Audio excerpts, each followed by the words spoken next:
నమస్తే అండి. Welcome to Pampa kitchen. ఈరోజైతే నేను మన కిచెన్లో తట్ట ఇడ్లీ చేసి చూపించబోతున్నానండి. మరి దీనికి కావాల్సిన పదార్థాలు ఏంటో ఒకసారి చూద్దాము. నేనైతే అన్ని ఈ కప్పుల కొలతలు తీసుకున్నాను. ఇది 1 కప్పు, ఇది 1/2 కప్పు, ఇది 1/4 కప్పు, ఇది టేబుల్ స్పూన్. ఈ కొలతలలో చూపిస్తానండి నేను.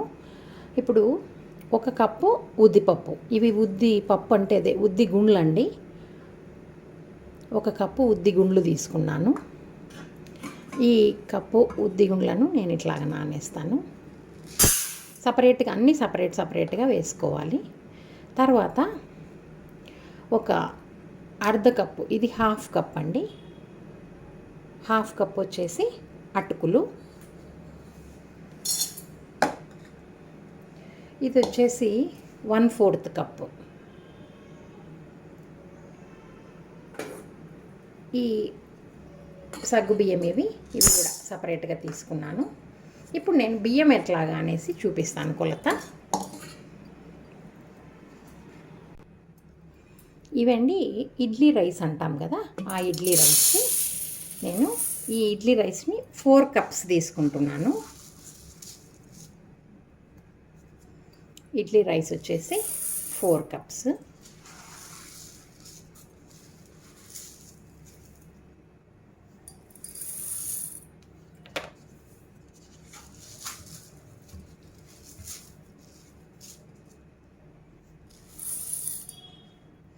ఇవేనండి కొలతలు. దీంట్లో మనము ఇప్పుడు చూపించాం కదా, ఇది యాక్చువల్గా వచ్చేసి 1/2 టేబుల్ స్పూను. దీంట్లో సగం తీసుకున్నాను నేను. అందాజుగా చూడండి, ఇవి కొంచెమే. అవి కూడా బియ్యంలోనే వేసేసి ఇవన్నీ సపరేట్గా నానేసుకోవాలండి. మరి బియ్యము, ఉద్దిపప్పు, సగ్గు బియ్యము, అటుకులు, ఈ 4 మనం సపరేట్గా బాగా కడిగి మురికిపోయేంత వరకు నానబెట్టుకోవాలి. మరి ఎట్లా రుబ్బే ప్రాసెస్ అవన్నీ తర్వాత చూద్దాం. ఇదిగోండి, ఇట్లాగా ఒక్కొక్కటి బియ్యము, ఉద్దిపప్పు, అటుకులు, సగ్గుబియ్యం అన్నీ సపరేట్గా నానేసుకొని పెట్టుకున్నాను. ఇవి 3 గంటలు లేదా ఒక 3:30 గంట నానితే సరిపోతుంది. మళ్ళీ తర్వాత రుబ్బుకునేటప్పుడు చూద్దాము. చూడండి, అన్నీ నానిపోయినాయి. ఇవన్నీ నేను మిక్సీకి వేసి కలిపేటప్పుడు చూపిస్తాను. ఇదిగోండి, ఉద్దిపప్పు అయితే మిక్సీకి వేసేసినాను. ఇంకా అట్లాగే బియ్యము మిగతావి కూడా వేసి కలిపేటప్పుడు చూపిస్తానండి నేను.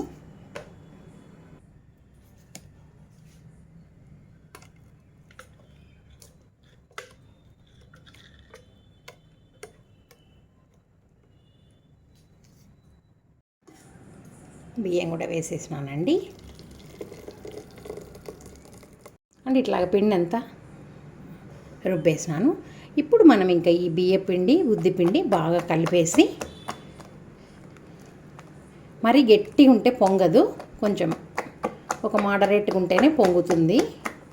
బాగా కలపాలి. ఉద్దిపప్పు, ఉద్దిపిండి, బియ్య పిండి బాగా కలిసిపోవాలండి. ఆ మాదిరిగా మనం కలిపేసి మూత పెట్టేసి మార్నింగ్ చూద్దాం ఎట్లా పొంగిందో. ఓకేనా? మార్నింగ్ చూపిస్తాను ఎట్లా పొంగిందో. అంటే పొద్దునైంది, మరి పిండి ఎట్లాగా పొంగిందో చూద్దాం. చూడండి, మనం రాత్రి పిండి వేసినప్పుడు 3/4 తునింది కదా, ఇప్పుడు బాగా పొంగింది. ఇప్పుడు మనకు కావలసినంత పిండిని తీసుకొని కలుపుకుందామండి. ఒకసారి చూస్తే మీరు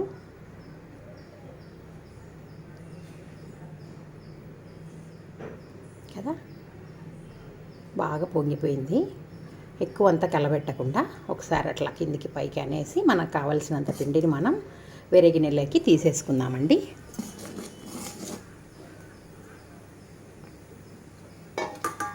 ఇట్లా మనకు కావలసినంత పిండిని మనం వేరే గిన్నెలోకి తీసుకుందాము.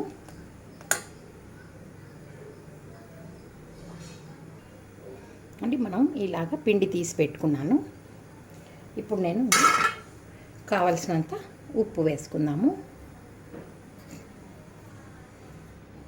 కావలసినంత ఉప్పు వేసేసుకొని, సోడా పొడి ఏం అవసరం ఉండదండి, ఎందుకంటే మనం బాగా పొంగింది పిండి.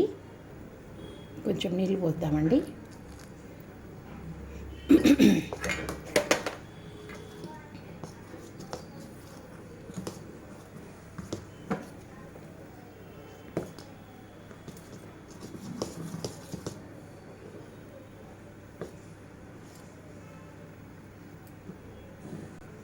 మరండి నేను తట్ట ఇడ్లీ అన్నాను కదా, ఇట్లాగా మనం కలుపుకున్న పిండిని నేను ఏం చేస్తానంటే ఇట్లాగా ఈ ప్లేట్కి నేను నెయ్యి రాసి పూసుకున్నాను.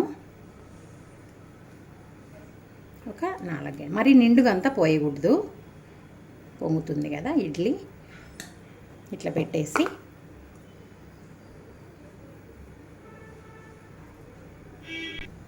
ఇక్కడండి నేను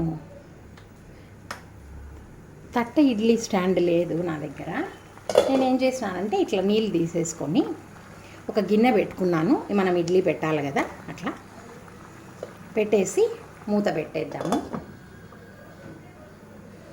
దీన్ని ఒక 10 నిమిషాలు ఉడకనిద్దామండి. మనకి తట్ట ఇడ్లీ తయారైపోతుంది అండి. ఇది తట్ట ఇడ్లీ అంటే ఓన్లీ తట్ట ఇడ్లీకే కాదు, మనం మామూలు ఇడ్లీ కూడా పెట్టుకోవచ్చు. నేను 2 వైపులా ఒక పక్క తట్ట ఇడ్లీ, ఒకవైపు వచ్చేసి మామూలు ఇడ్లీ పెట్టానండి. మరి 10 నిమిషాలు అయిపోయిన తర్వాత మనము ఎట్లాగ వచ్చిందనేసి చూపిస్తాను అండి. 10 నిమిషాలు అయిపోయింది, నేను ఆపేసినాను.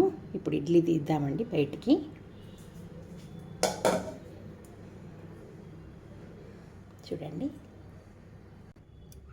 చూడండి కాసేపు అట్లా ఆరనిచ్చి మనం ఏదైనా ఒక చాకు తీసుకొని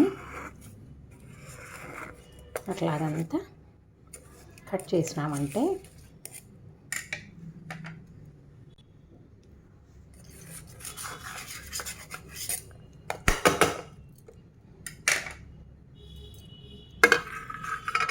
చూడండి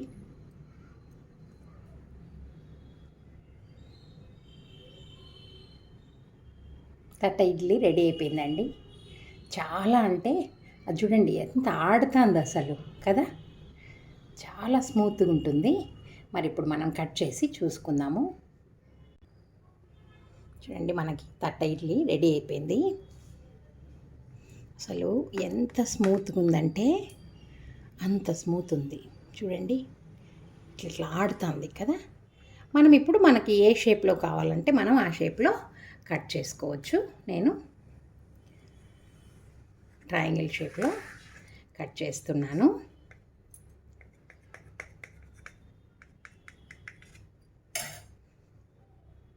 చూడండి